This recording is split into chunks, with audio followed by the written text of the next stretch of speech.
Thanks for joining me tonight. I'm here at the New York State Fairgrounds for the New York State, what do they call this? Sportsman's Expo. The New York State Sportsman's Expo. Yeah. No, that's not the name of it. Is it? Yeah. We're at the Expo Center at the fairgrounds. It's the New York State Sportsman Show. How about that? I'm here at Krenzer Marine booth. I got Captain Rick Hajecki's going to be joining us in a second. We'll talk a little bit about Oneida and possibly about some Spring Lake Ontario stuff. I got Brian Hammond with me just off screen from BHammer Tackle. We'll definitely be talking about some open water Oneida lake fishing here for a few minutes.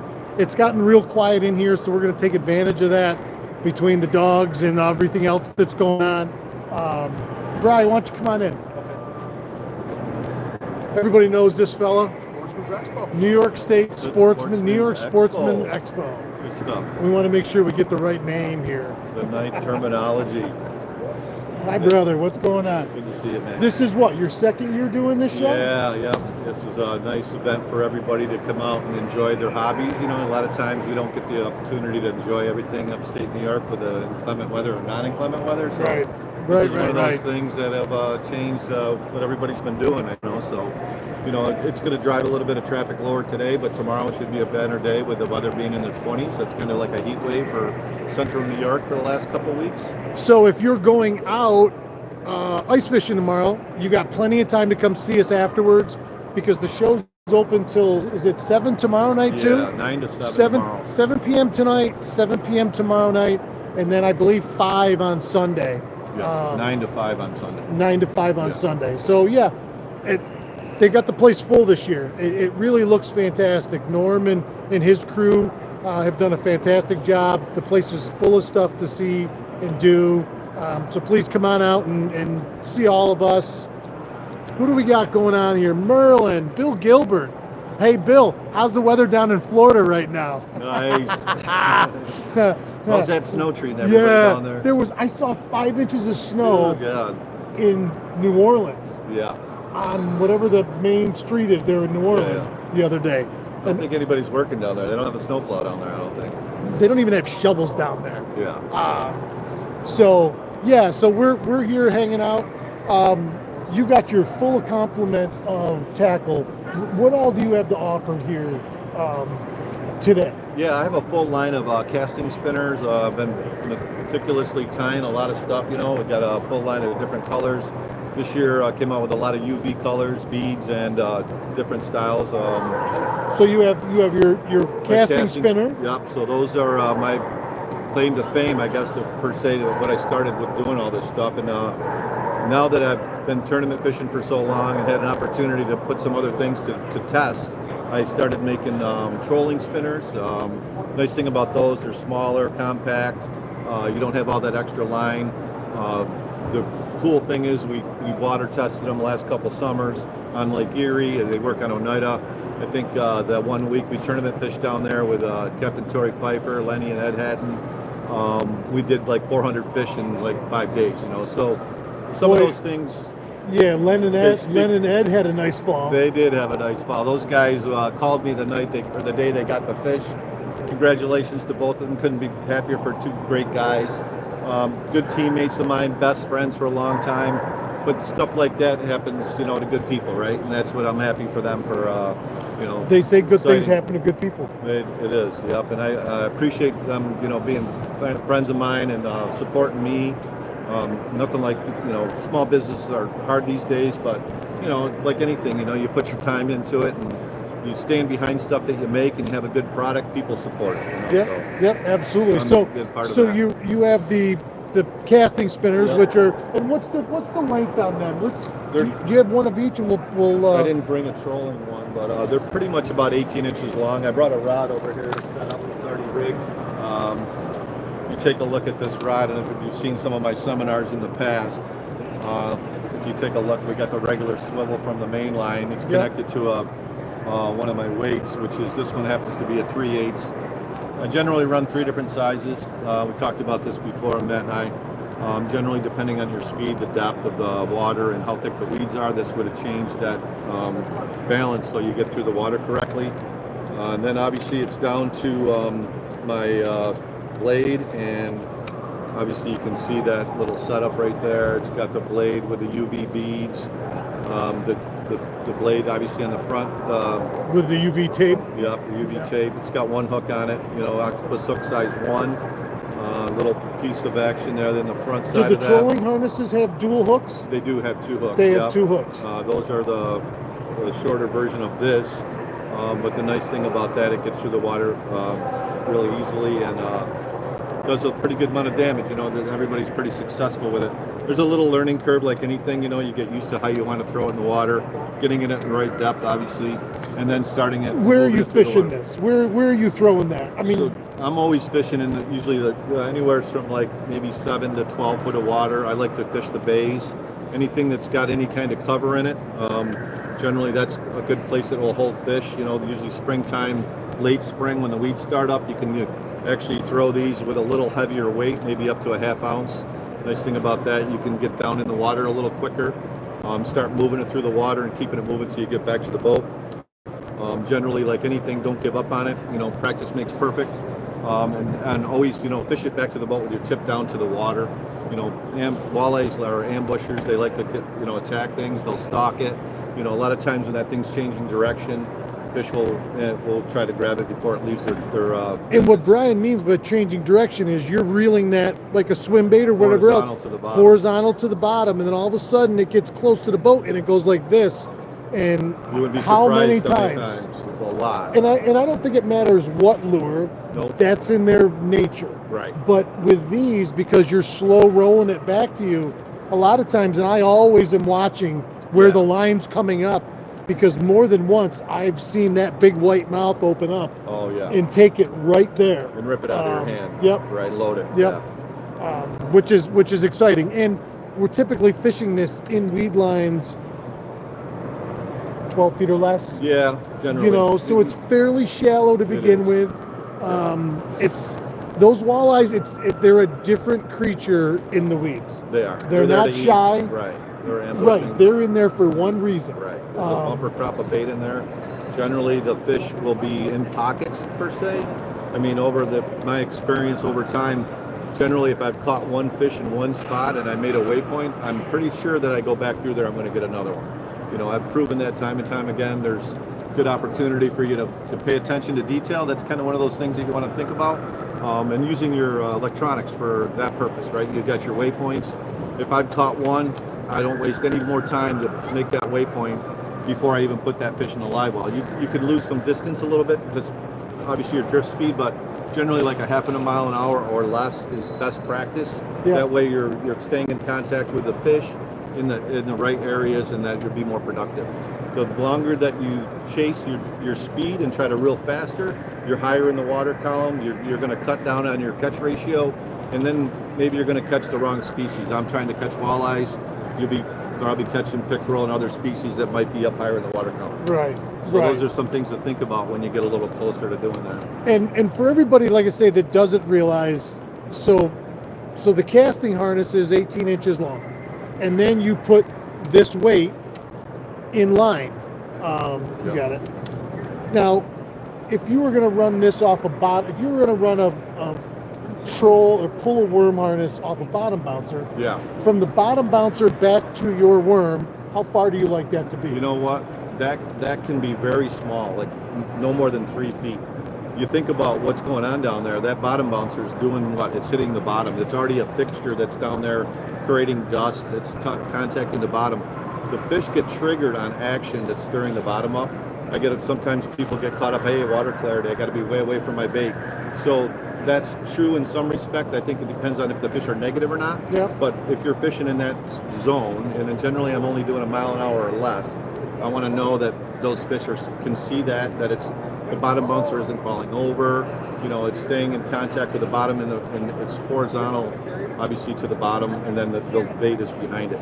You can mess around a little bit with your distance for your leader, but generally 3 feet. I don't think you'd have to be much farther away than that. Because that's why you made the trolling harness. Yeah. So the trolling harness is that long, Right. and this It's got 2 hooks on it. Right, it's got 2 hooks, and it's got a barrel swivel right there. Yeah. And then you would attach a piece of leader. Yeah. So for the longest time, a lot of people were trolling this, They still do. and they still do. They still and catch it works. It works. It does. And work. it does and look, work. you think about how short that is. And that's short because you always think, well, it's too short because it's right there and the fish is going to see all that hardware. Yeah. But the Sometimes it attracting matters, thing is the sometimes bottom it doesn't. It does, right. You know, So you and- play with it, right? I mean, generally, if I'm going to run bottom bouncers, I might run 6, right? Because I can run 6 rods with 2 guys. Yep. I might play with that a little bit. Say, hey, maybe this rod or that color, it might be a little longer. Maybe it's under the boat. But sometimes you might want to do that on 2 different sides of the boat and be meticulously detailed, knowing which one's better than the other. Right. And like anything, you're going to pay attention to that and say, hey, maybe it does need to be a little longer. You know, Yep. so just don't eliminate that. That doesn't have to be short, doesn't have to be long, but what is working, try to duplicate. Yes. Right. Yes. Make you more successful. No question. And so you've had a lot of success these last couple of years with getting it out into more people's hands. Yeah. More people fishing it. More people talking about it. We have a couple local guides on Oneida Lake that do extremely well with it, and a lot of them will start their trips daily with that, doing it first thing in the morning. Do you find that it is a time of day bite for these, or it's the right weed bed that's holding fish? No, the casting spinners, you can catch fish all day. I've proven that to myself over the years. Just like, I would go out at noon and be back in an hour and a half with 3 or 5 fish because I had enough confidence in the program that I could make it work, right? But like anything, it's how well you understand how it should present itself, right? Right. The better you know how it presents itself in the right depth, in the right weed patch. I got away from looking at the graph and saying, oh, there's weeds here. If I could pull into a spot, because I've fished it so many times, if I saw coontail weeds or the right sparse amount of weeds, I'm almost guaranteeing that the fish are there. Whether I'm going to catch a lot of them or 1 or 2, at least I know that they're going to stay there, and they have stayed there. Once that population of fish is holding in the cover like that, they generally don't leave it until the weeds start dying off, the oxygen starts getting out of the water. I mean, the temperature, you're going to get the water temperature 60, 70 degrees or higher, obviously through summer. But I've caught those fish all the way up until the weeds almost die off, just because they want to be there. Yeah. When I did a lot of tournament fishing, I would probably separate myself from some other fish sizes by catching those bigger fish in the weeds. Because you had those smarter fish for all intents and purposes were there for a reason. Well, and most of your bigger walleyes are caught shallower. Right. And people don't realize that. I mean, the Walleye Fest winner last year caught it in less than 5 feet of water. Crazy. On a grub. Yeah. Just chucking a grub up, almost on shore. Yeah. What's the shallowest you'd fish these? Probably, 8 feet maybe. I know that once I get too shallow that I'm probably going to fish it too fast, I guess to say, because I'm worried about hitting bottom and contacting the right amount of weeds, It's just a preference for me. Like I get into a certain depth, and I depends on the lake level, obviously, and how quick the weeds grew, but I'll start out throwing maybe a ½ ounce weight in sparse weeds to see if those fish are on the skirting of the weeds, because for whatever reason the bait's there for they're looking for. And then obviously if the sun comes up a little more, then you get a little more traffic on the lake. I'll start concentrating on maybe a little thicker cover. I've had South Bay or in front of Arrow Marina, and there's jet skis flying around, and I'm still catching walleyes while these guys are around me skiing and doing whatever they're doing. But those fish are still there. But they're pretty much used to the noise per se, but they're going to still be in that cover waiting to eat. So that's kind of helpful, right? But now the business end, is it live bait only? No, we kind of talked about that before. Like I know you and I have. Yeah, we have. But the thing I like is a half a piece of worm, half a night crawler. What you'll find if you use plastics, if it's not scented, they might only give you one chance. They might try to hit it and then pull it down. So like if you change the orientation of the plastics, it's not going to swim right in the water. It might windmill on you. Yeah. The nice thing about a chunk of worm on there, it's got some meat to it. They're used to knowing what that stretches tastes right like, out and straight. It's stringy, right? But they'll give you another chance to engage it and get hung up and get caught. So okay, and it's a personal preference. I can tell you, quick story. Me and my son were fishing against each other out of the boathouse years back, and he forgot to bring worms with him. And I was fishing against him, and I didn't. He goes, "Dad, I don't have any worms." I said, "Well, I can't give you any worms because you're fishing against me." Well, doesn't he put on a black leech, rubber leech, and he catches a 24-incher and gets big fish of the tournament? But you know what? Those are the type of things that you got to try, right? If you don't put the test to it, it's just personal preference. But I both will work. I'm a big fan of that rigging leech, that 3.5 or the 4.5 inch on the end of this, as well as that straight tail power bait worm in the 4-inch version. Those are nice size. A lot of people use them as a steelhead worm. You can get them floating, or otherwise they're all scented. And they're scented, right? They're very soft. They are. That's the only problem I found with them is, boy, one bite and it's ripping right off. It's pulling apart. Yeah. But you want to make sure you pull it up on where the snell is on the hook. Get it up there. Try to thread it up a little bit, even if you have to push the beads forward a little bit. Yeah. But that'll keep that on that bait a little longer, and the profile will imitate, natural stuff. It's kind of what you're looking for. And a lot of people ask, how can you bring that through the weeds and it not get hung up? And the answer to that is... Yeah, that blade spinning like it's rolling when the water resistance wise. Yeah, as that thing spins right around and it covers... It's going to be the top of the hook. Even when it's back like this, it covers the top of that blade. Right. So it keeps it from grabbing those weeds.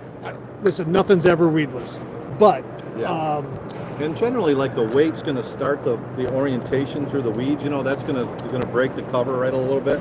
Once that breaks the cover, it's going to climb through the weeds and then it releases, right? So those fish, when you're in that zone, they're waiting for this to release, because as it changes speed, it looks like something's trying to get away from it. Right. And that's a trigger, right? I mean, if you think about when bait is in the water and you pull your line through the water, and the bait all expires and goes to the top, they're all blowing apart, right? And that's kind of what this will imitate when that's going through the water and changing speed and direction. How do interested people get a hold of you? How do they get in on the hammer time experience? Yeah, so BHammerTackle.com. You can reach out to me on the website. I have a full line of supply on there. I usually ship next day. I've already got stuff stocked up. I got a full line of supplies at the sports show this weekend. I'll be here till Sunday night. Yep. Just questions, email me or contact me. The more you come and buy, the less he's got to bring home. That's right. That's all good. But whatever you need, just reach out to me. I love answering questions. I love talking about it. And just think outside the box and try to help you get a little better. Add something else to your toolbox, man. It's always good, Thanks, brother. All right. Always good. Thank you. Yeah. Tight lines, everybody. You got it. All right. I'll put it up as well on how you can get a hold of Brian, and we can go from there, because open water season is right around the corner. Even though we're in full-blown ice fishing season right now for the first time in years, we still are good. Let's see, we got anybody out here? Bill Gilbert. Hey, Paul, what's going on, my friend? John Burrows. No snow here. We're south of it. Yeah, but you can't be by much. I just had one of his buddies stop over, Drew. Yeah, bad luck Drew. He calls him Bad Luck Drew. Why? He's placed in the Derby like multiple times. Once from shore. Wow. I mean, he did tell me where his fishing spot was, so I'm not going to give that up. But no, I know why now. It says a lot. Yeah. So, it's funny. I never understood why he calls him that, and he's not bad luck whatsoever. He's an excellent fisherman. Bill Gilbert, 50 here now, 30s overnight. Oh, Mike Horchek, and the guys from my PA guys. Nice. We'll be there tomorrow. See you. All right, right on. See you guys. All right. Well, appreciate brother. it, man. Thanks, Always good, man. Always good catching up. Have a good one. Thanks, Ed. Talk to you guys later. All right, real quick before we bring Captain Rick out and talk a little spring brown trout fishing, Walleye Fest, baby. We are working, we're moving, we're grooving. The Derby is on like Donkey Kong, May 3rd and 4th. It's always the first weekend in May. This year, opening day is the 1st, and I think it's a Wednesday? Yeah, Wednesday, Thursday, somewhere's in there. But we're still back on. We have the website being updated. We have all the new toys and bells and whistles coming shortly. We are efforting to get our new app, which I know you're going to love. I cannot wait to fully unveil the beauty of the new Walleye Fest app. I'm so proud and so excited to get it out there to everybody. As soon as we do, it should be well before Walleye Fest, we'll start running ice fishing derbies right off the bat with the excellent ice we're having this year. I couldn't be happier for all of our local tackle shops that have held on to this ice fishing gear now for 3 years and probably taken a bath on it. And to see everybody out there and doing their thing safely, I want to congratulate everybody right now on Oneida Lake for doing it safely so far, because there's not a fish that swims out there that's worth your life, my friends. So please be safe on the ice. You know, I don't tell anybody what to do, what not to do. That's up to you. That's your decision. I'm just congratulating everybody so far on Oneida anyways, because I know we've had a couple tragedies in this state already, unfortunately, on the ice. Use your best judgment. Go have fun. Remember, fishing's a fun, not supposed to be life or death. So, hey, Captain Rick, come on in, buddy. Captain Rick Hajecki, everybody. Service electronics manager at Krenzer Marine. Does all the custom mounts, knows everything there is to know of all 3 of your major electronics brands, all the different accessories that you can put on your boat once you buy it. Whether you buy it from us, whether it's something you already own, you can always get a hold of Rick and he can help you out with all of your rigging needs. And the beauty of, correct me if I'm wrong, having it done at the dealership too, is all your factory warranties are in play. Everything we know is done professionally. And for the consumer, if something does go wrong, you have somebody to go back to and take care of it. So welcome, my friend. Thank you. Now you run your charter. Tell everybody where your charter is during the year. Most of my time is spent on Lake Ontario chasing salmon and trout. That's what I grew up doing. So that's where you'll find me from December through September. And then my newfound love is walleye fishing on Oneida Lake. So I tend to be out there in the fall time. And I'm just bringing people out there that fish with me throughout the year. And they just want to go out and do something a little different, maybe put a little bit of meat in the refrigerator. So it's fun. Take one more step forward and talk just a touch louder. Yeah. So just to make sure, because I don't know how our audio is. It's very loud in here. So I just want to make sure everybody can hear. Now, you bought a new boat this year. Mm-hmm. You bought a 20 Phantom, Smoker Craft Phantom, because the last 2 years we've had really mild winters, and you've been fishing, you and I both have been out fishing on Lake Ontario trolling for brown trout like we would in the spring in the middle of the winter. Mm-hmm. Now, I knew you were out earlier pre-Christmas. Have you been out since Christmas? No, I was out 3 times in December, and then once we got past Christmas, the cold really set in. Yeah. Lake hasn't been nice, and now everything's kind of iced in. Right. So there's no launches that you can really get to easily without maybe destroying your equipment. So we've kind of put it on the back burner until we get some decent weather here. Yeah, which kind of sucks, honestly. I mean, don't get me wrong. I like ice fishing. It's cool. It's especially cool when there's the only thing you can do. Mm-hmm. But if you give me a choice, I'm going to be in my boat. I think we talked about that earlier. And this January, right now, will break my streak of being on Oneida Lake for consecutive months, and I'm closing in on 2 years. Last year, all winter long, I was able to fish in January. By middle of February, the boat was in for the rest of the season, and I fished all the way through to the end of walleye season in the boat, which I'd never in my life done before, especially on Oneida Lake. It's one thing to be able to get out in the big lake on a mild winter, but you used to never be able to do that on Oneida. And so we were all set up to do some brown trout trolling this winter, and it didn't work out. Yeah. But as soon as you can get out, what's going to be your initial program to go searching the first time you're out looking for browns? I've been doing this lake fishing during the winter for as long as I can remember, like my teenage years when I got my driver's license and buddies had a boat. So we've always been able to get out at some point during the winter, whether it's January, February, and certainly by March you're out there. Yep. So as soon as we get the chance to get back out there, I'll be out there. I've got a list of people that want to fish, but we're basically trolling the shoreline. It's nice. You've got very little pressure from other fishermen, which is awesome. And the fish are pretty much congregated in a certain area, and that area is 30 foot or less.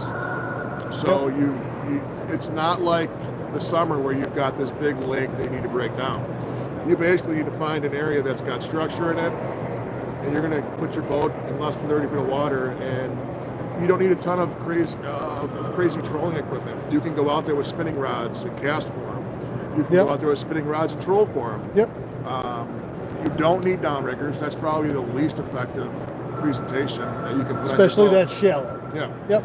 You know, and we say that, but you know, divers are a really good presentation when the water is dirty, and then you've got all your flat lines. You can run as many flat lines as you can put in the water with the rod limits that we have, and you just go out there and smack fish.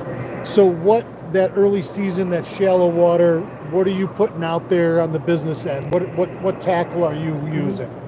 So most guys are running stick baits. That's kind of been the popular presentation for years, is small stick baits. When I say small, 3 to 4 inch stick baits seem to work best. We do run the full size rods. Those are probably 4.5 inches. They work great. If you want something a little different, guys will run spoons, like a super slim or a stinger size spoon.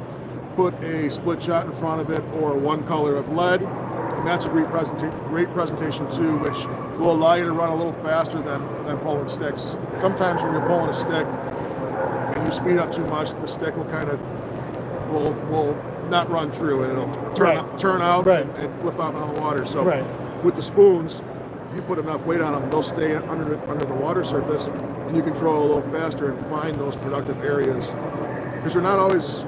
Those areas aren't always a mile-long area. They might be a small area, but in order to get there, if you troll faster, you can cover more water and find that area quicker. And what is fast? So what is your speed range in that time of year, and what is your temperature range that time of year? I don't even pay attention to temperature. The only time I pay attention to temperature is if the shoreline is covered in snow and ice. And a lot of times when I see that, I'm actually sliding out and getting a little deeper, because that ice in that, it's like your drink.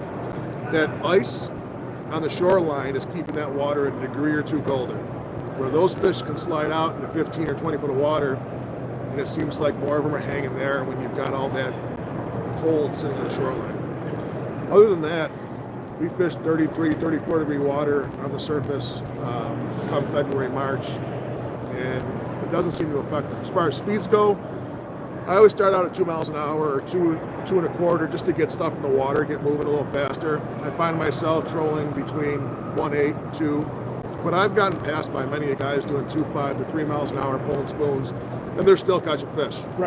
So it is not as critical speed-wise as people used to think.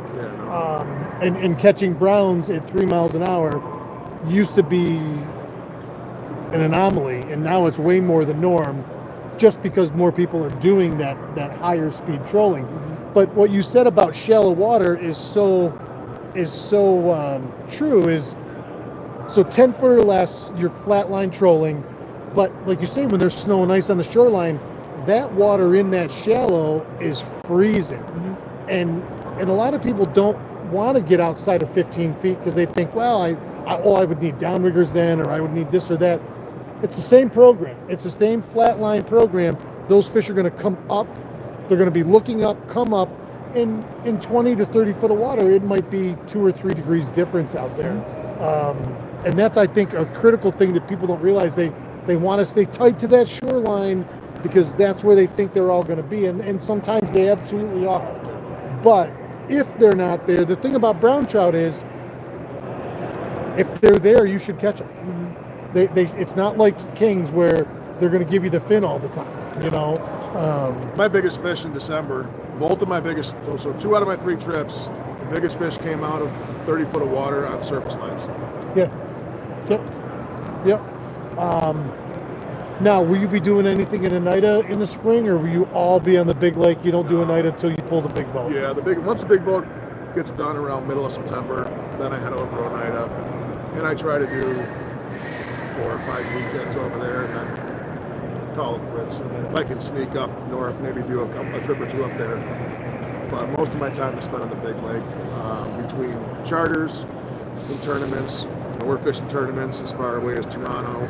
Oh, wow. We start our first. You had a pretty good season last year tournament fishing, didn't you? Yeah, we had a good season.